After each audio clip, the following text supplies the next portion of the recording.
why am I mad? You know, white people ask me, why am I so angry?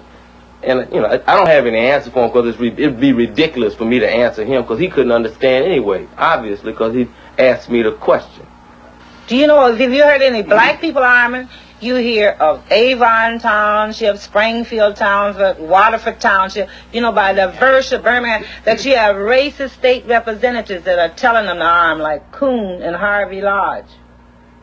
You don't have, listen, if a black man was a state representative and was going around in the county telling black people to arm themselves, he would be in prison for inciting a riot. Right.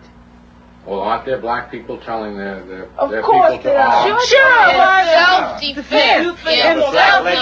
She made the distinction I between said black the people and black legislature. legislators. Sure. But if a black legislature was out in the county telling black people to arm themselves, where do you think they'd be now?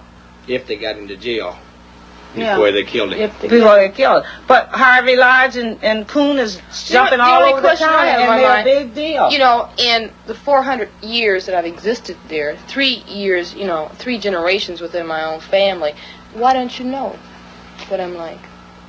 What is it so new in 1968 or, you know, in the 60s that you've got to learn? Because my grandfather was born, you know, he's 90. My mother was ready for integration. You know, she's middle-class Negro.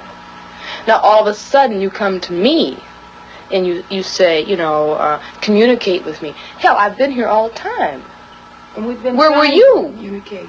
You know, what do I have to say to you? The most advanced nation in the world.